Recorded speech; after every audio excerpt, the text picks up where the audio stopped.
सभी लोग हमेशा की तरह आज भी इस बात पर विचार करने के लिए एक साथ बैठे हैं कि हमारे जीवन में हम ऐसा क्या करें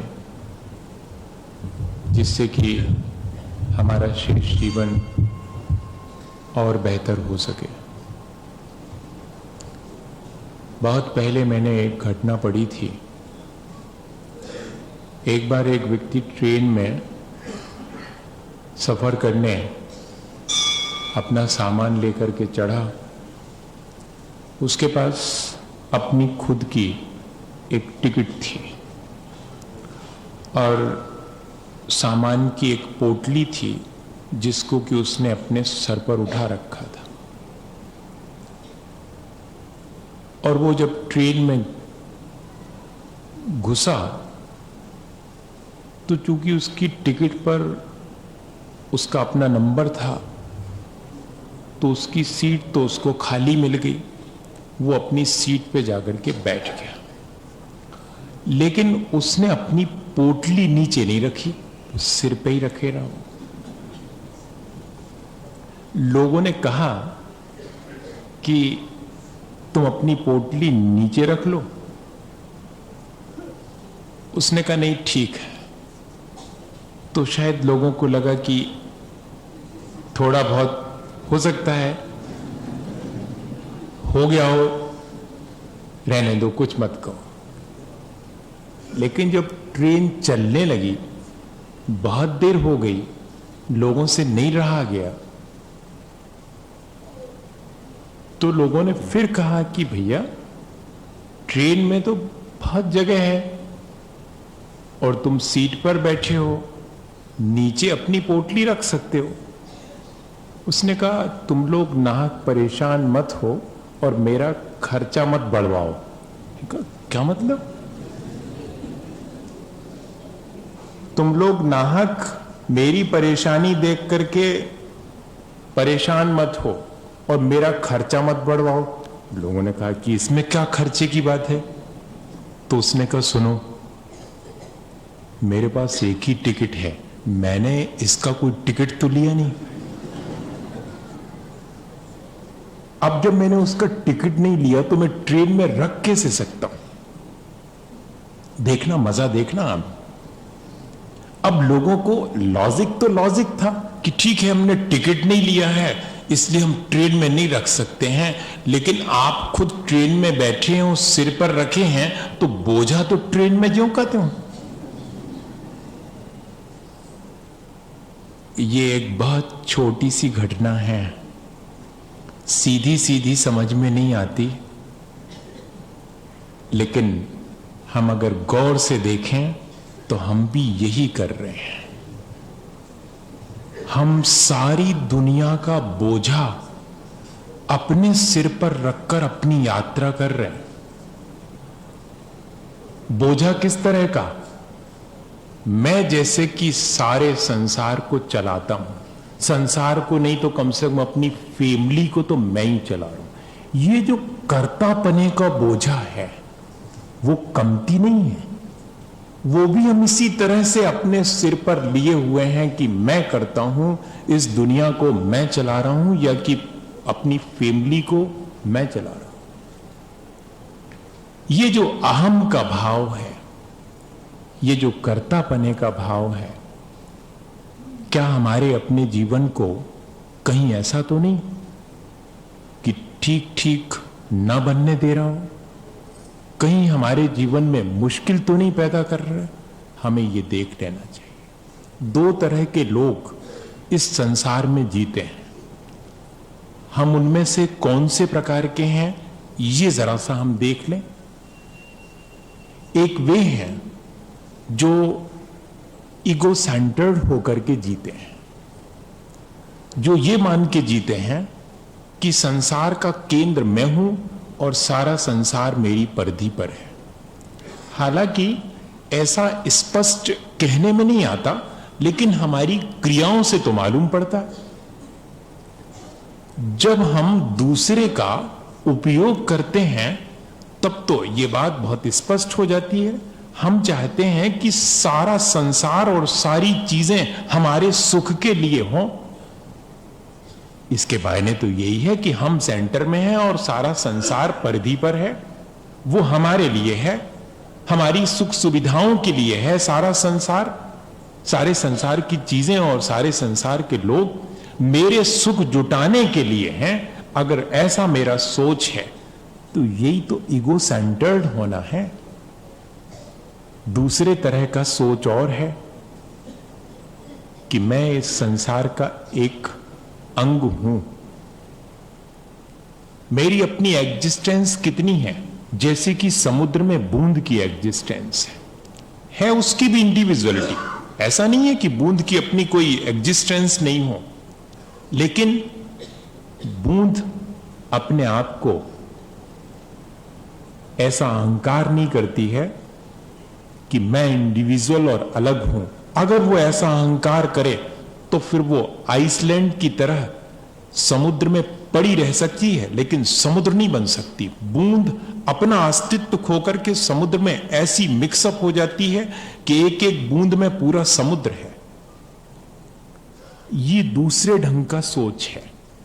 मैं इस संसार में हूं और सबके लिए हूं, और मैं इस संसार में हूं और सब मेरे लिए हैं। बस दोनों तरह के सोच हैं। इनमें से अधिकांश लोगों का सोच, हम सब का सोच यही रहता है कि सारी चीजें, जो व्यक्ति अपने जीवन में जितनी चीजों का उपयोग करता है, मानिएगा वो इसी तरह की भावना वाला है।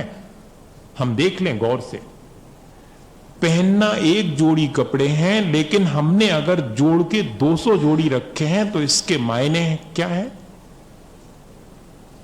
वही मायने हैं। किसी और को मैं वो कैसे दे सकता हूं? मेरे लिए है। ये 200 जोड़ी का मालिक मैं हूं, और मेरा बस चले तो मैं 2000 जोड़ी, और मेरा बस चले तो मैं तो सारी दुनिया के कपड़ों का मालिक हो जाऊं और दूसरे लोगों को ये कह करके दूं कि पहनो पहनो, मेरा दिया हुआ पहनो।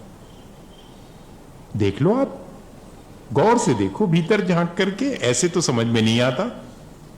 कहीं अंतरंग में हमारे इसी तरह का भाव बैठा हुआ रहता है, सारी चीजों पर मेरी मालिकियत हो।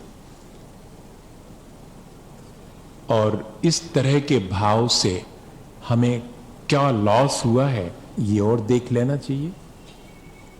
हम चाहते तो संसार में एक बूंद की तरह या वृक्ष पर एक पत्ते की तरह अपना जीवन व्यतीत कर सकते थे, लेकिन हमने अपने जीवन को सबके केंद्र में रखकर, सबको अपनी परिधि में रखकर, सबका हिसाब किताब बनाने की फिक्र में अपने जीवन को किस तरह तकलीफ में डाला है, ये किसी से छिपा हुआ नहीं है, सब जानते हैं।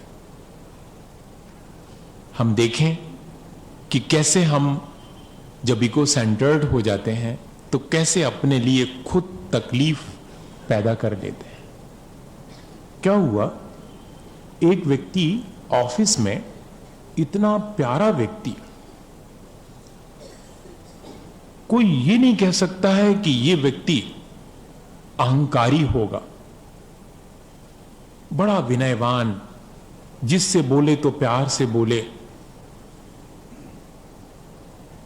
और सबको इनवाइट करता हो, कभी आइएगा मेरे घर आइएगा। एक बार एक व्यक्ति के मन में आए कि चल के देखें इसके घर, कितने प्यारे लोग होंगे इसके घर में।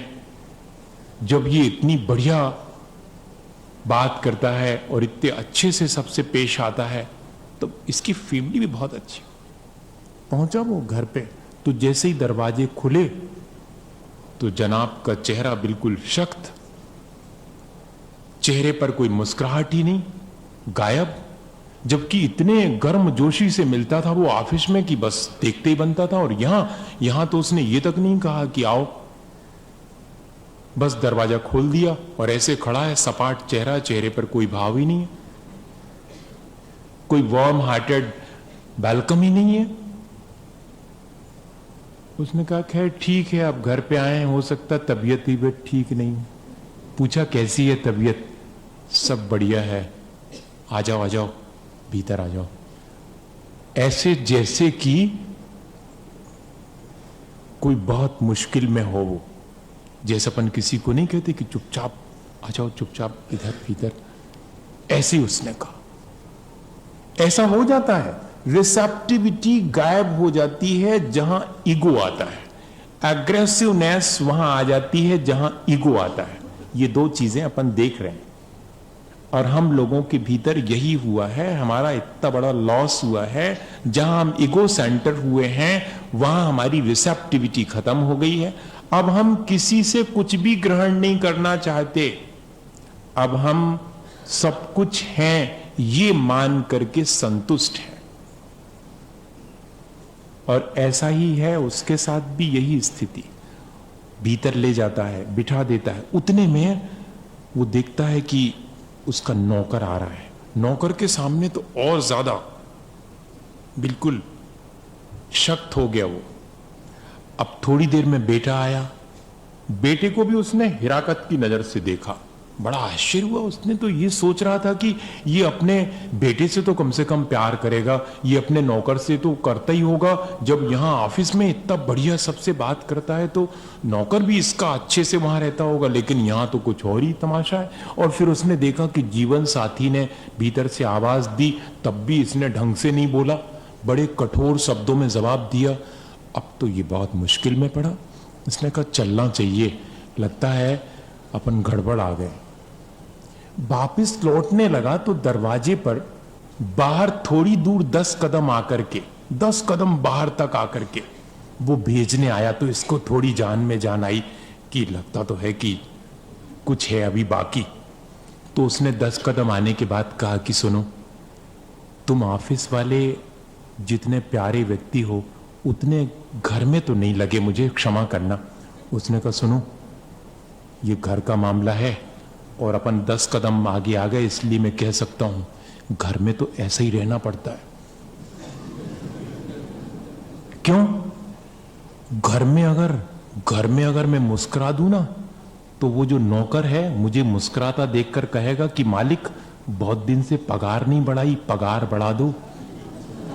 इसलिए जरा सावधान रहना पड़ता। और अगर बेटे के सामने अगर मुस्कुरा दिया तो पॉकेट में हाथ डालेगा, जेब खर्च मांगेगा वो, इसलिए बहुत संभल के रहना पड़ता। और जीवन साथी के सामने मुस्कुरा दिया तब तो बहुत मुश्किल है, कौन सी चीज मांग बैठेंगी, कहां नहीं जा सकता। इसलिए जरा संभल के रहना पड़ता। देख रहे हैं आप, यानी हम अपने जीवन को खुद अपने हाथ से नष्ट कर रहे हैं, अपनी क्वालिटीज को, और एग्रेसिव हो रहे हैं सिर्फ काहे के लिए? अपने अहम को विस्तार देने के लिए। सब मेरे हिसाब से चले, मेरा नौकर, मेरा बेटा, मेरी जीवन साथी, सब मेरे हिसाब से, पूरे फैमिली का मैं सेंटर हूं। तब फिर मेरा अपना बिहेवियर कैसा मैंने बना लिया है? एग्रेसिव, जिसमें सिर्फ कांटे कांटे हैं, जिसमें कहीं कोई फूल नहीं है, जिसमें कहीं कोई ग्राहकता नहीं है, सिर्फ आक्रामक रुख है। हम अपने जीवन में झांक के देखें, जहां जहां हम आक्रामक हैं वहां वहां हमारा मानिएगा अहंकार है, और जहां जहां हम ग्राहक हैं, जहां जहां हम रिसेप्टिव हैं, वहां मानिएगा कि हां हम कहीं अपने जीवन में विनयवान हैं, जो कि हमारी अपनी क्वालिटी है। और यदि हम अपनी ये क्वालिटी ज्यादा डेवलप करें, रिसेप्टिविटी हमारी बढ़ती चली जाए, तो हमारी गुणवत्ता भी बढ़ती चली जाएगी। आज हम बहुत अच्छे तो होना चाहते हैं, बहुत गुणवान तो होना चाहते हैं, लेकिन हमारे गुणों को जो हमारे भीतर हैं और हमारे भीतर आ सकते हैं, उनको ढकने वाली चीज अगर हम अपने भीतर बनाए रखेंगे, जिसे हम अहंकार कहते हैं, तब तो फिर संभव ही नहीं है कि हमारे जीवन में हम वो सब चीजें जो हम चाहते हैं हमारे जीवन में हों, वो हम ला ही नहीं सकते। हम अपने जीवन में गुणों को तब ला सकते हैं जबकि हम विनयवान हो। लो प्रेशर एरिया बनता है तब रेनफॉल होता है। वर्षा कहां होती है? जहां लो प्रेशर एरिया बनता है। गर्मी बढ़ती है, हवाएं ऊपर उठना शुरू होती हैं, लो प्रेशर एरिया क्रिएट होता है, साइंस का यही कहना हो, फिर बाद में रेनफॉल होता है। और आज क्यों ये मुश्किल है हमारे साथ? ना वहां पानी है और ना भीतर गीलापन है, भीतर भी भीगापन नहीं है, भीतर भी कहीं कोई कहना चाहिए तरावट नहीं है, भीतर भी वही घटाटोप मची हुई है जो कि बाहर है। जब तक प्रेशर लो ना हो, अहंकार हमारे प्रेशर को बढ़ाता है, हमारे दबाव को बढ़ाता है, विनय हमारे प्रेशर को कम करती है। बहुत सीधा सा हिसाब। जितनी गुणवत्ता हमारे भीतर बढ़ती है वो सब अहम शून्य होने पर बढ़ती है। जितना जितना हम अहम शून्य होंगे, जितना अहम का दबाव हमारे भीतर कम होगा, उतनी गुणवत्ता बढ़ेगी, उतनी विशुद्धि बढ़ेगी। और आज ये चीज कम होती जा रही, चाहे शिक्षा के क्षेत्र में हो, चाहे धर्म के क्षेत्र में हो। जरा जरा सी चीजों में, दोनों भौतिक उपलब्धियों में भी अहंकार बढ़ रहा है, इधर धार्मिक उपलब्धियों को लेकर के भी अहंकार बढ़ ही रहा है। जबकि होना यह चाहिए था कि हमारी स्थिति धीरे धीरे अहम शून्य होते चली जानी चाहिए। कौन व्यक्ति है जो कि अहंकार को पसंद करे? कोई पसंद नहीं करता, लेकिन कोई उसे छोड़ना भी नहीं चाहता। ऐसा लगता है कि जैसे दूसरे के सामने हम एग्रेसिव नहीं होंगे तो हम तो बहुत छोटे हो जाएंगे, हम अपना टेरर क्रिएट करके नहीं रखेंगे तो हम तो बहुत छोटे हो जाएंगे। यानी हम अपने भीतर खुद डिस्क्वालिटीज बनाते चले जाएं इस वजह से कि हमारा अपना सिक्का चले। भैया ऐसा तो किसी का भी नहीं चला, अहंकार तो भरत चक्रवर्ती का भी नहीं चला। वृषभगिरी पर नाम लिखने गए थे, उसके पहले सैकड़ों और हजारों वहां लिखे थे, तब दूसरे का मिटा के अपना लिखना पड़ा था। ये बात सब जानते हैं, लेकिन जीवन में क्यों नहीं आ पाती ये बात? क्यों हम अपना नाम हर जगह लिखवाना चाहते हैं, अपना फोटो हर जगह लगवाना चाहते हैं? एक एक कॉलम पर अगर हमने एक जरा सा डोनेशन दिया है तो उस कॉलम पर हमारा नाम, जबकि हमारे सिवाय हमारा नाम कोई नहीं जानता। हम ही आएंगे और उस कॉलम पर अपना नाम पढ़ करके गदगद हो लेंगे, बाकी तो किसी को मालूम नहीं कि फलाने चंद जी कौन से होंगे। कोई ऐसे बहुत सारे लोग होते हैं एक ही नाम के, लेकिन इसके बाद भी ये बात जाती नहीं है। दूसरे का अहंकार हमें पसंद नहीं है और हम खुद अहम शून्य होना नहीं चाहते, दूसरे को अहम शून्य बनाना चाहते हैं। एक व्यक्ति दूसरे के घर पहुंचा, उसने दरवाजा खोला और कहा कि आइए, जबकि ये सोच के गया था कि मेरा तो वहां बहुत स्वागत होगा, लेकिन उन्होंने तो कुछ भी नहीं कहा। और जब कुछ भी नहीं कहा तो अहंकार को तो बहुत चोट लगती है अगर कुछ नहीं कहा जाए तो। हां, तो उसने कहा कि आप मुझे पहचाने? हां, पहचान गया मैं। फिर भी ऐसा कह दिया? नहीं, मुझे लगता है कि आप मुझे ठीक से नहीं पहचाने, हम फलाने के। हां ठीक है, अब तो और मुश्किल हो गई। इतना हमने उनका तब नाम ले लिया और फिर भी आप कह रहे हैं ठीक है। और जब फिर ये कहा कि शायद आप उनको भी ठीक से नहीं जानते, जानता हूं, आप एक कुर्सी ले लीजिएगा और क्या। ऐसा कह दिया तब तो और बौखला गए वो। मैंने इतनी बातें कहने के बाद वो कह रहा है कि तो ठीक है एक कुर्सी ले लीजिएगा। तब इनको बहुत इंसल्ट फील हुई और उन्होंने कहा कि सुनो, आप मुझे ठीक से जानते नहीं हैं। थोड़े गुस्से में आके कहा कि मैं आपके घर आया हूं और आप मुझे ठीक से जानते नहीं हैं। तो मालूम उस जिस व्यक्ति ने घर में उसके आया था, उसने कहा you can take 2 chairs please, sit down. 2 ले लो, लेकिन सिर पे मत बैठो। हमारे घर आए हो, घर में तो हम ही बड़े हैं, आप कितने ही बड़े रहे हो। क्या मतलब? यही है हम सबके साथ भी। ये तो एक उदाहरण है। व्यक्ति हमेशा ये चाहता है कि वो औरों की अपेक्षा बड़ा हो। हम सबके साथ भी यही है। दूसरा हमसे बड़ा हो ये हमें सहन नहीं होता, और हम दूसरे से बड़े हों ये दूसरे को सहन नहीं होता। बताइए कोऑर्डिनेशन बनेगा? नहीं बनेगा। और ये हो रहा है, सब दूर यही हो रहा। हम दूसरे को अपने से छोटा करने में लगे हैं, अपने को बड़ा करने में नहीं लगे हैं। हर आदमी अगर दूसरे को छोटा करने में लगा हो तो बताइए कोई बड़ा हो सकेगा? जो आपसे झुककर मिला होगा, मानिए वो आपसे बड़ा रहा होगा। लेकिन बहुत सीधी सीधी सी चीज होने पर भी जल्दी से हमारे समझ में आती नहीं है। दुर्योधन के समझ में भी नहीं आई थी। पहुंच गए थे दुर्योधन श्री कृष्ण के पास, जबकि ये तय हो गया था कि अब तो लड़ाई होगी ही, अब कोई चांसेस नहीं है। संधि वार्ता के लिए भी श्री कृष्ण आकर के वापस लौट गए थे, मंजूर नहीं किया था। तब लड़ाई तय है, और अब अपने अपने लोगों को ढूंढो, अपने पक्ष में कौन लड़ेगा। और श्री कृष्ण ने भी घोषणा की थी कि मैं भी जो मदद चाहेगा उसे मदद दूंगा। और पहुंचे दुर्योधन तो कहां जाकर के बैठे थे? सिर के पास। अहंकार हमेशा सिर पे ही चढ़ करके बोलता है, दूसरे के भी और अपने भी। रिसेप्टिव तो हो ही नहीं सकता। अहंकार में रिसेप्टिविटी हमारी गायब होती, गुणवत्ता हमारी धीरे धीरे नष्ट होती।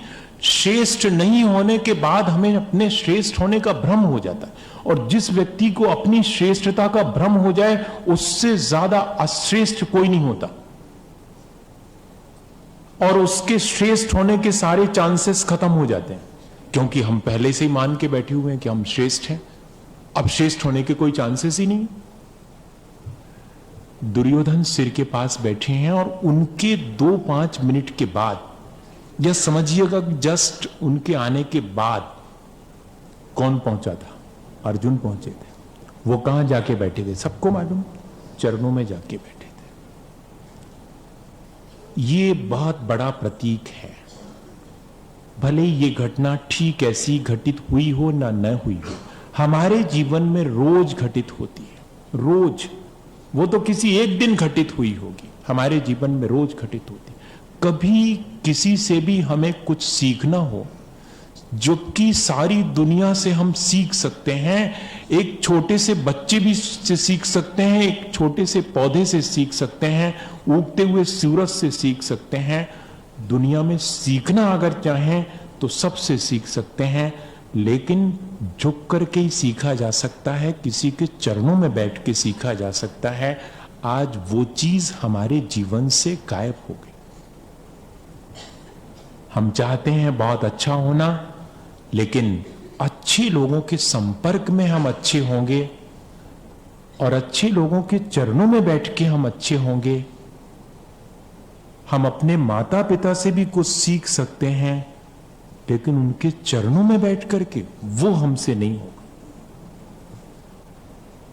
हम अपने नौकर से भी कुछ सीख सकते हैं, और ये उसके चरणों में बैठ करके उसको अपने चरणों में बिठा करके मजबूर करेंगे कुछ सिखाने के लिए, अगर उसको कुछ आता होगा तो।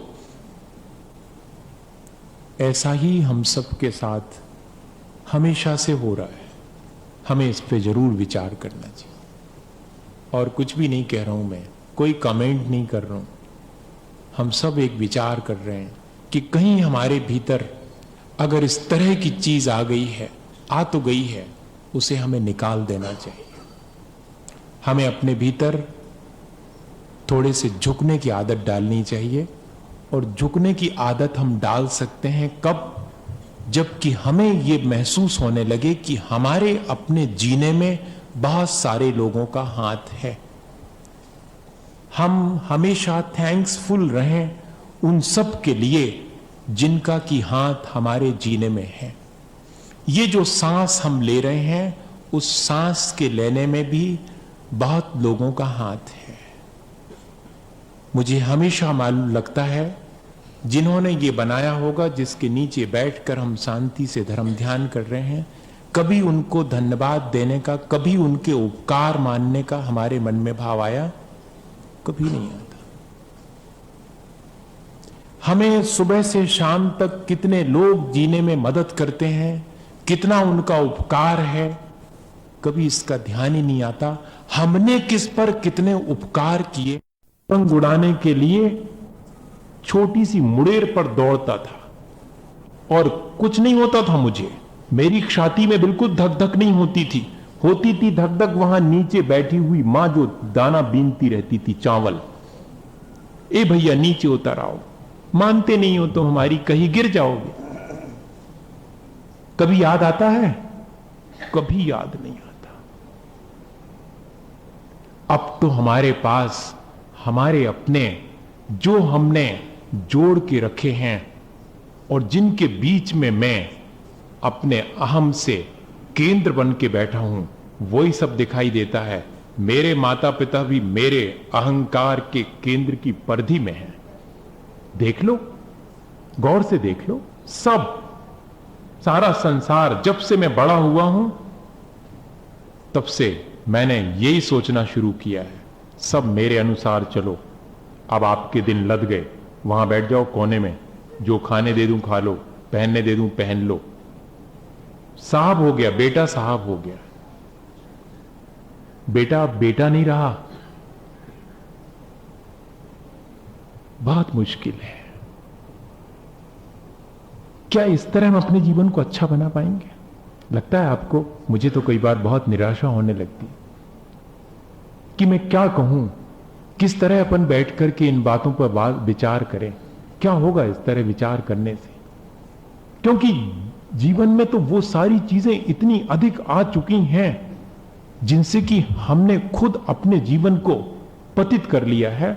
अब ऐसी स्थिति में हम कैसे अपने जीवन का उत्थान करेंगे, कैसे अपने जीवन को ऊंचा उठाएंगे? अगर यही हमारी स्थिति रही तो धीरे धीरे ये तो हमारे गिरने के लक्षण है। लेकिन क्या करें, फिर भी एक आशा की किरण भीतर कभी कभी डोल जाती है कि शायद हो सकता है कि हम अपने को इंप्रूव कर सकें, अपना उत्थान कर सकें, इस अहंकार से बच सकें, थैंक्सफुल हो सकें, दूसरे के उपकार के प्रति कृतज्ञ हो सकें, हमारे भीतर थोड़ी सी विनय जो कि हमारी अपनी क्वालिटी है वो आ सके। बच्चन ने लिखा कि मैंने तो बड़े की परिभाषा वो ही बना ली है कि जिसके पास पहुंच करके मैं कभी अपने को छोटा महसूस नहीं करता। आज तो जिसके पास पहुंचो ऐसा लगने लगता है कि जैसे मेरा कद छोटा हो गया। जिससे मिलो उसके सामने पहुंच करके ऐसा लगता है जैसे मेरा कद छोटा हो गया। तब फिर लगता है कि कोई बड़ा नहीं है, बड़े तो सिर्फ भगवान हैं जिनके पास पहुंच करके कद बड़ा हो जाता है। ये ललक भीतर आ जाती है कि ये सिर्फ एक व्यक्ति है जो ये कहता है कि मेरे जैसे हो सकते हो, तुम मेरे मातहत रहो, ये नहीं कहता। यहां तो सारी दुनिया जिसके पास पहुंचो वो कहती है कि मेरे मातहत होके रहो, मेरे जैसे तुम हो कैसे सकते हो? जब नेपोलियन बोनापार्ट अपनी सेना के बीच में बहुत स्टूडियस था, उसने अपनी बहुत बड़ी लाइब्रेरी बना के रखी थी और उस लाइब्रेरी में से उसको एक बहुत ऊंची जगह पर रखी हुई किताब चाहिए थी। तो वो नहीं पा रहा था, तो उसका एक जो ऊंचा सैनिक था उसने कहा कि I am only hire in your army, मैं हूं सिर्फ ऊंचा तुम्हारी आर्मी में, मैं मदद करूं? तो मदद तो दूर की बात, नेपोलियन ने कहा कि you are only longer in my army not hire, तुम सिर्फ लंबे हो ये कहो, ऊंचे नहीं, ऊंचा तो मैं हूं। इस मानसिकता से क्या मालूम पड़ता है, हम सबके साथ भी यही मानसिकता जुड़ गई है। जब भी कोई हमारे निकट आता है, क्या वो हमारे निकट आके ये फील कर पाता है कि मैं भी बड़ा हो गया? हम व्यक्ति के साथ इस तरह व्यवहार करें कि उसका कद छोटा ना हो, बल्कि उसका सम्मान और अधिक बढ़ने लगे, अहंकार बढ़ने लगे, ये नहीं कह रहा हूं। ऐसा नेचर हम अपने भीतर डेवलप कर सकते हैं क्या? कर सकते हैं। सिर्फ एक ही चीज अगर हमारे भीतर आ जाए, कृतज्ञता का भाव हमारे भीतर आ जाए, यदि हम दूसरों के दिन भर के उपकारों को ध्यान में लाना शुरू कर दें। वैसे तो जीवन में बहुत सारे ऐसे नियम हैं जिनको हम अपने जीवन में शामिल कर लें तो हमारा जीवन बहुत ऊंचा हो सकता, लेकिन एक ही नियम अपने जीवन में शामिल कर लें, और बहुत से नियम आपने लिए होंगे। आज एक छोटा सा नियम कि सुबह उठेंगे और याद करेंगे कि सूरज ने मुझे रोशनी दी है, कितना उपकार, धन्यवाद। क्या कभी धन्यवाद देने के लिए ऐसा मन बनेगा? सुबह से आंख खुल गई, धन्यवाद। रास्ते से चले जा रहे हैं और वहां लग गई है पत्थर की ठोकर और फिर भी दे रहे हैं धन्यवाद। ऐसा संभव है? यहां तो दूसरा कोई उपकार करता है तब भी धन्यवाद देने का नहीं मन होता, और एक व्यक्ति है जिसको कि ठोकर लग जाने के बाद भी उसके मुंह से निकलता धन्यवाद, ईश्वर को ऊपर हाथ जोड़ करके कहता कि धन्यवाद। वहां कोई बैठा नहीं है, लेकिन हमको तो धन्यवाद देना है। तो लोग पूछते हैं कि इतनी चोट लगने के बाद धन्यवाद, वो कहता कि इससे ज्यादा लग सकती थी, कम में काम निकट गया, इस बात के लिए धन्यवाद, इस बात के लिए धन्यवाद। क्या ऐसी मानसिकता हमारी नहीं बन सकती? बन सकती है, बनाएं तो हम बन सकती है। पहले तो इतना ही कर लें कि दिन भर में जिनका हमारे ऊपर उपकार है उनको हम धन्यवाद दे सकें। भोजन करने बैठे हैं, क्या धन्यवाद से मन भर जाता है? मां के प्रति या जिसने फूड हैंडल किया उसके प्रति? कभी नहीं भरता धन्यवाद से मन। मन तो उस भोजन से भी नहीं भरता, मन तो इस बात से भरता है कि ये ऐसी बनी है और ये ऐसी नहीं बनी है, और वहां होटल में इससे अच्छा बनता है। मन तो इससे भरता है, मन इससे नहीं भरता। भैया, मैं तो इसी तरह की बात जानता हूं। पूजा पाठ तो सब कर लेते हैं, अभिषेक भी बहुत लोग करते हैं, स्वाध्याय भी बहुत लोग करते हैं, करते होंगे, जिंदगी निकल गई। लेकिन ये जो काम करने का था वो अभी तक अपन नहीं कर पाए हैं। वो काम अपन ने करे हैं, सो बहुत धन्यवाद, पीठ अपने हाथ से थपथपाओ। लेकिन अभी ये काम करना भी बाकी है। जीवन को इस तरह से व्यवस्थित करने का काम भी करना जरूरी है।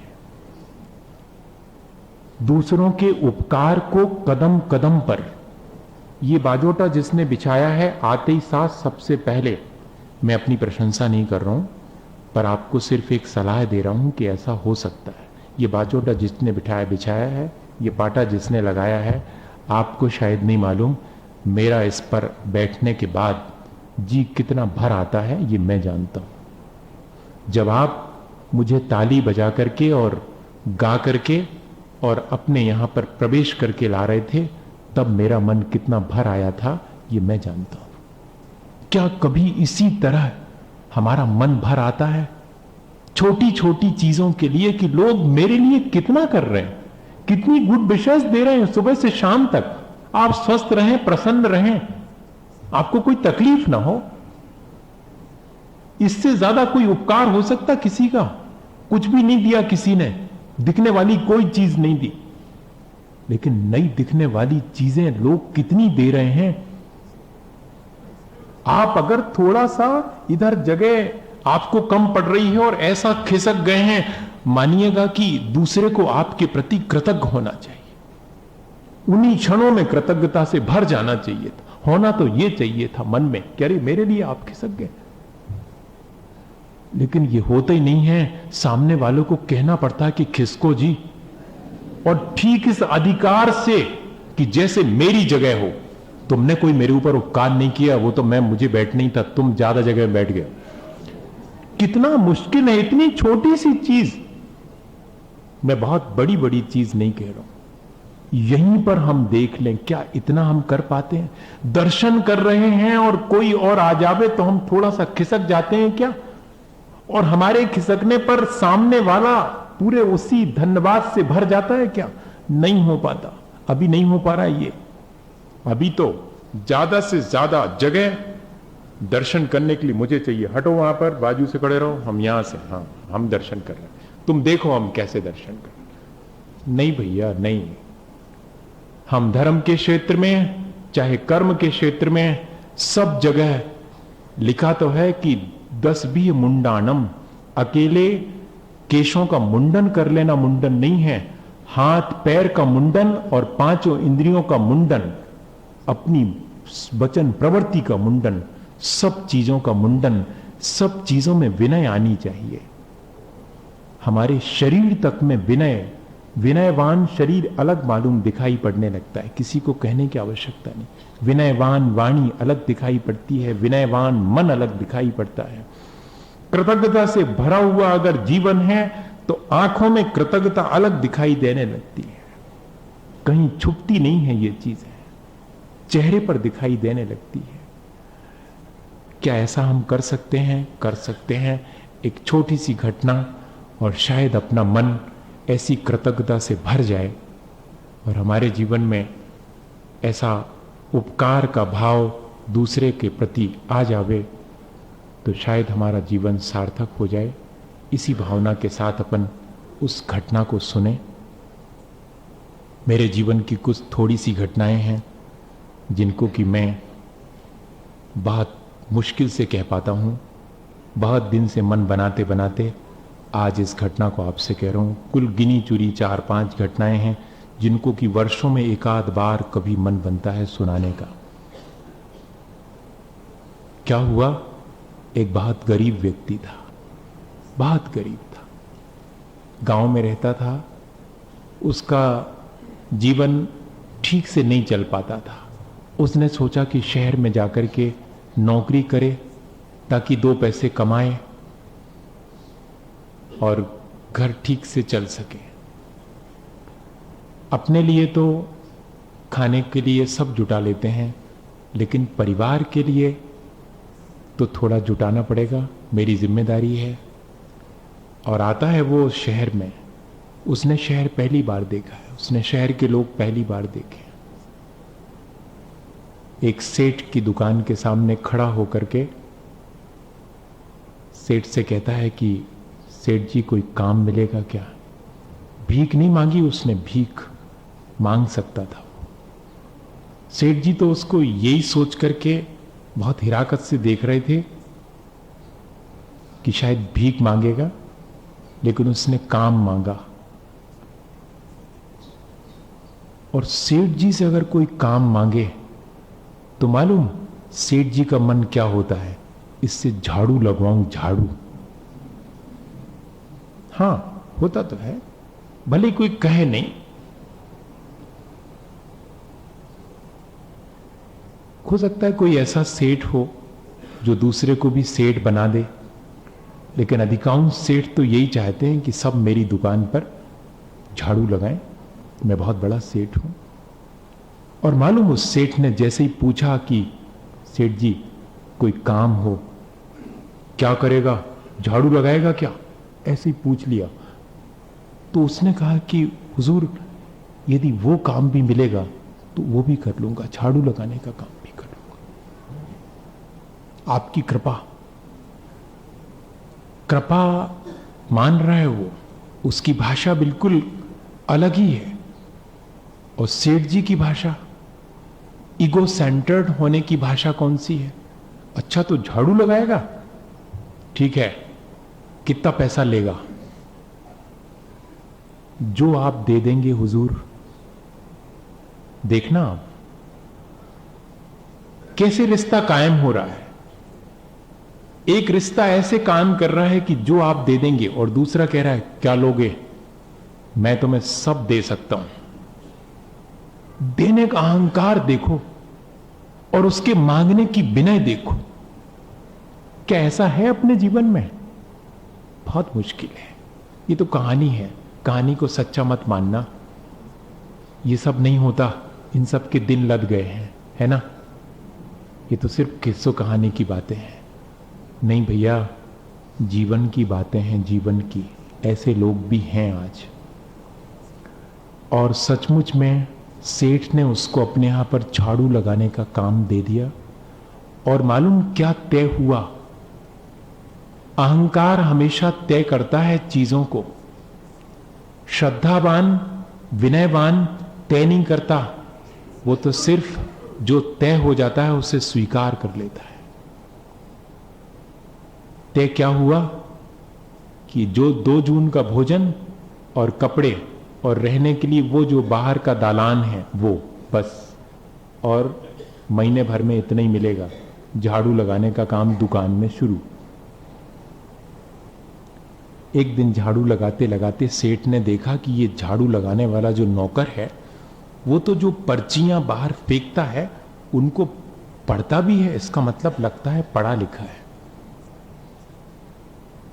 अहंकारी के सामने अगर कोई पढ़ा लिखा, और सेठ जी के सामने कोई पढ़ा लिखा अगर दिखाई पड़ जाए तो सेठ जी के अहंकार को और ज्यादा ठेस पहुंचती है।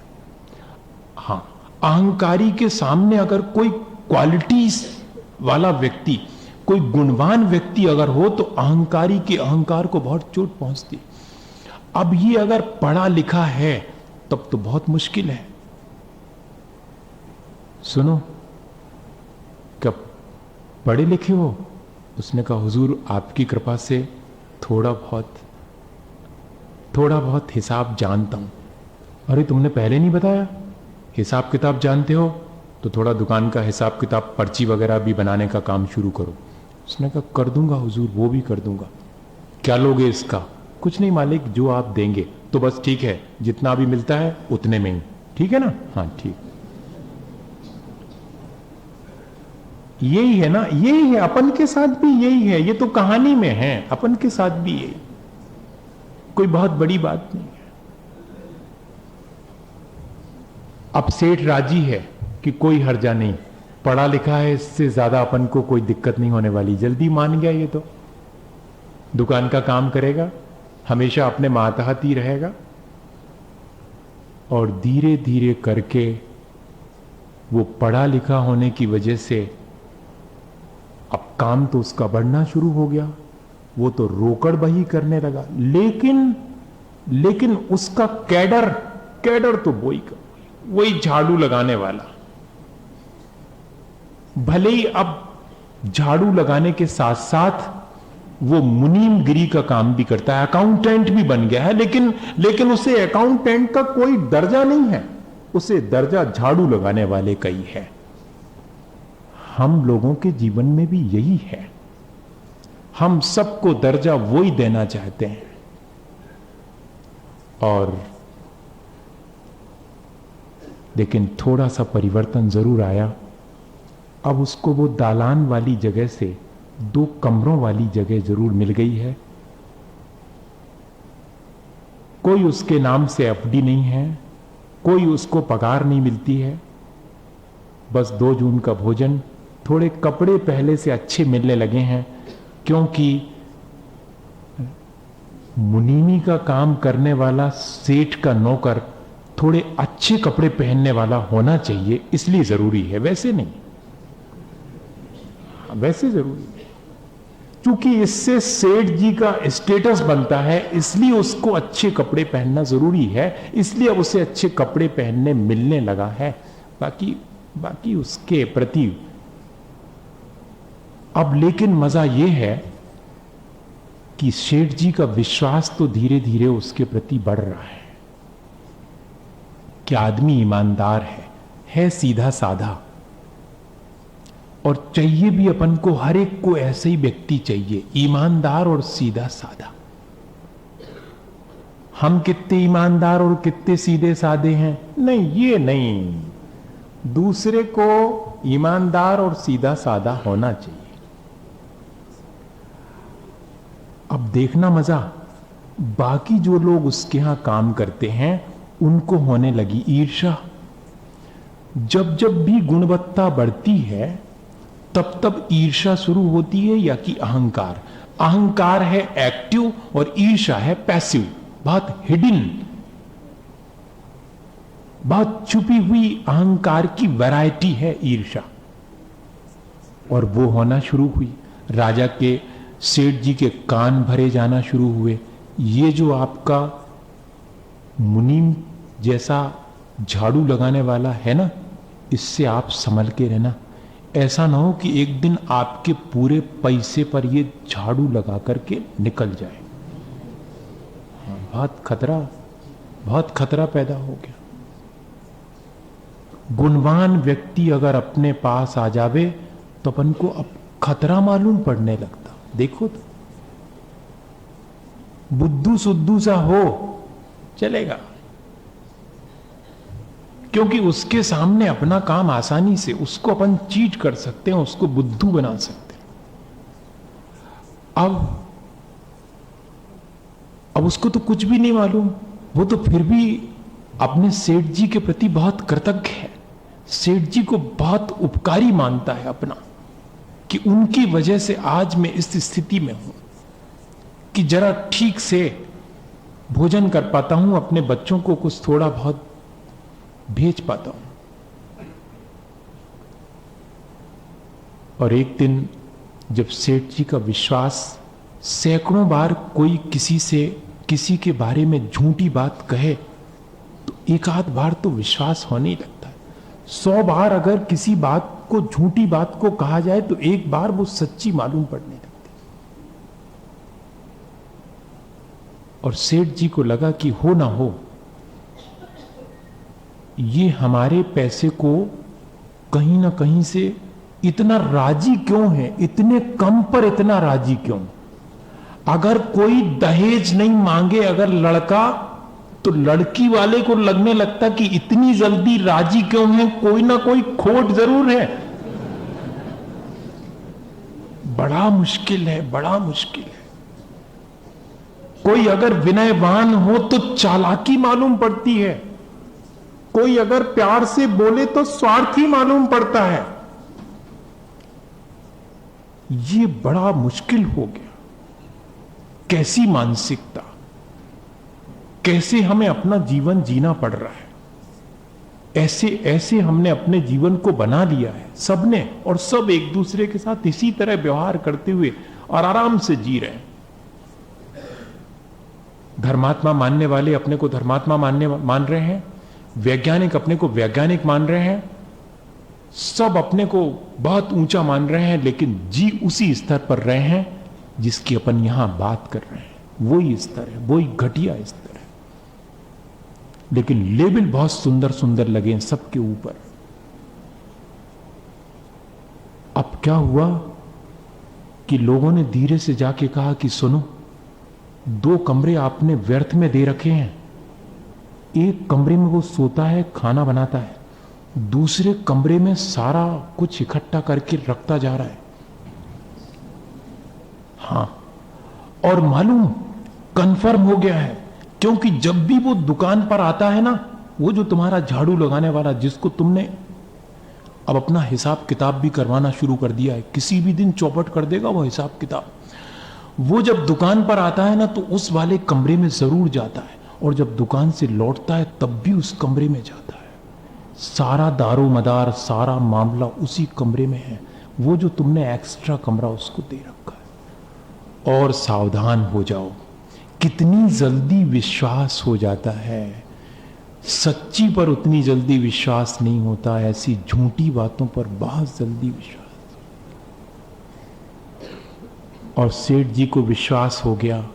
लोगों ने कहा कि सुनो, मौका देख करके हमला बोलना, रंगे हाथों पकड़ेंगे। दूसरे को हम ऐसे ही रंगे हाथों पकड़ना चाहते हैं। हां, जैसे सब चोर हो ना, ऐसा लगता है, सबको रंगे हाथों पकड़ेंगे। और कब, जबकि वो उस कमरे में भीतर गया और अब बस 5 मिनट बाद बाहर आके दुकान जाने वाला है, तब पहुंच गए सेठ जी उन 4 लोगों के साथ। वे 4 लोग और कोई नहीं है, हमारी अपनी कशाएं हैं, हम सेठ हैं अपने भीतर अगर देखा जाए, लेकिन जब ये चार लोग घेर लेते ना अपन को, तो अपन सेठ वेठ नहीं रहते, फिर अपन पक्के संसारी हो जाते हैं। हाँ, और हो गए हैं। ले जाते हैं वो उन चारों लोग, सेठ जी खुलवाओ दरवाजा। खोलेगा नहीं, वो देख लेना, खोलेगा नहीं, जल्दी नहीं खोलेगा, सब संभाल लेगा तब खोलेगा। खटखटाया दरवाजा, खोलो। अब भीतर तो वो सक पका गया कि ऐसा तो कभी हुआ नहीं, मैं तो सिर्फ 5 मिनट भीतर रुकता हूं, और आज इन 5 मिनट में मैं जैसे ही भीतर घुसा और दरवाजा खटखटाया और लगता है सेठ जी की आवाज, और बहुत तेजी से कह रहे हैं कि दरवाजा खोलो। इसी समय खोलते क्यों नहीं, मैं दरवाजा तोड़ दूंगा। समझ गया वो कि अब मेरे गांव लौटने का समय आ गया। मेरी कृतज्ञता आज भी ज्यों की त्यों है सेठ के प्रति, लेकिन सेठ का विश्वास मेरे प्रति अब उठ गया है। बात खत्म हो गई, रिश्ता इतना ही था। और धीरे से दरवाजा उसने खोला तो ऐसे झपट के घुसे सारे लोग जैसे कि कमरे में हीरे जवाहरात भरे होंगे, खुलते ही साथ दिखने लगेंगे। लेकिन कमरे में कुछ भी नहीं था, कुछ भी नहीं था। लेकिन कुछ भी नहीं होते हुए भी एक छोटी सी संदूक जरूर रखी थी उस कॉर्नर पर। धीरे से इशारा किया सेठ जी को, देखो देखो वो रखी हुई है, घबराओ मत, हमने आपको इंफॉर्मेशन सही दी थी, वो रखी हुई है, सब उसी में है, कीमती कीमती चीजें, सब कीमती सामान उसी में। सेठ जी ने कहा कि सुनो, उस संदूक में क्या है? ये पूछना ही इस बात का प्रतीक है कि संदेह है, और जहां संदेह है वहां अहंकार भी है। विश्वास और कृतज्ञता और विनय, ये सब चीजें एक साथ रहती हैं, ये संदेह के साथ नहीं रहती। चाबी कहां है? चाबी लाओ। उसने कहा, मालिक आज चाबी की क्या जरूरत पड़ गई? तुम चाबी देते हो कि नहीं देते? भाषा ज्यों की त्यों है। अहंकारी की भाषा अलग है, विनयवान की भाषा अलग है। वो मालिक कह रहा है और ये दुत्कारता जा रहा है। वो हाथ जोड़ता है कि मालिक चाबी भर मत मंगाओ, और कम से कम उस संदूक की, तब तो संदेह और बढ़ जाता है। चाबी देते हो कि नहीं? मालिक चाबी ही क्या, मेरा पूरा जीवन आपको देता हूं, लेकिन संदूक मत खोलो। संदूक अगर आप खोल लेंगे तो फिर मैं आपके यहां से विदा ले लूंगा। आपका मेरे ऊपर बहुत उपकार है। लेकिन यह बात तो और ज्यादा संदेह बढ़ाने वाली थी।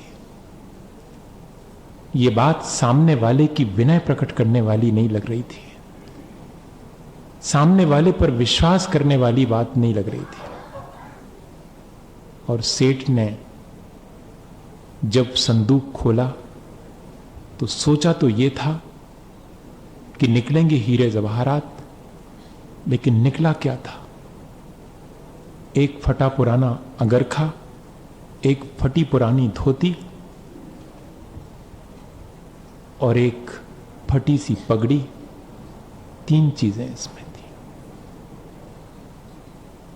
और वो गरीब हाथ जोड़े, जो अपने मालिक का दिया हुआ खाता है, जो अपने मालिक का दिया हुआ पहनता है, वो खड़ा हुआ है हाथ जोड़े, और तीनों चीजें सेठ के हाथ में हैं। ये क्या है? मालिक, ये मेरी बहुत बड़ी संपत्ति है। जब जब भी आपकी दुकान पर जाता हूं और दुकान से वापस लौट के आता हूं, तब तब एक बार इन तीनों चीजों को टटोल के जरूर देखता हूं, क्योंकि ये तीनों चीजों पहन करके मैं आपके यहां आया था, और वहां से आपकी कृपा से इतने ऊपर पहुंच गया हूं कहीं मुझे इस बात का अहंकार ना आ जाए, इसलिए मैं इन तीनों चीजों को संभाल के रखे हूं। मेरी अपनी औकात तो इतनी ही है, बाकी सब आपका दिया हुआ है, मेरा अपना कुछ भी नहीं है। काश ऐसा ही अपने जीवन में, अपने मन में आता कि जो कुछ भी यहां हमने पाया है वो लोगों की कृपा से पाया है, उनके उपकार से पाया है। हम तो क्या लेके आए थे, दोनों मुट्ठियां बांधे थे, बोलते तक नहीं बनता था, अपना काम अपने हाथ से करते नहीं बनता था, और आज किस बात का अहंकार कर रहे हैं। क्या चीज थी हमारे पास? तीन ही चीजें हैं हमारे पास जिनका अहंकार करना चाहें तो कर सकते हैं। सच्चे देवगुरु शास्त्र की शरण लेके आए थे, उस फैमिली में पैदा हुए थे जिसमें कि सच्चे देवगुरु शास्त्र की शरण मिली थी, और भूल गए हम उस फैमिली का उपकार, भूल गए जिसमें कि हमें ये संस्कार मिले थे। तीन ही चीजें मिली थी, सच्चे देवगुरु शास्त्र, और उनने हमेशा हमें अहंकारी होना नहीं सिखाया, विनयवान होना सिखाया। काश वे तीन चीजें हमेशा हमें याद में बनी रहती कि विरासत में ये मिली हैं। क्या हमने अपनी इस विरासत को आज भी बचा करके रखा है? अगर ये तीन चीजें, इनके प्रति विनय, इनके प्रति श्रद्धा, इनके प्रति कृतज्ञता हमारी बनी रही तो हमारा जीवन जरूर से ऊंचा उठेगा। कोई वजह नहीं है कि ऊंचा ना उठे। इसी भावना के साथ कि हम सब अपने जीवन में इस विनय को, इस श्रद्धा को, इस कृतज्ञता को और इस उपकार की भावना को हमेशा बनाए रखें ताकि अपना जीवन ऊंचा उठ सके। आज एक साथ बैठ करके फिर इसी भावना से नमोकार करते हैं कि हमारा जीवन अच्छा बने।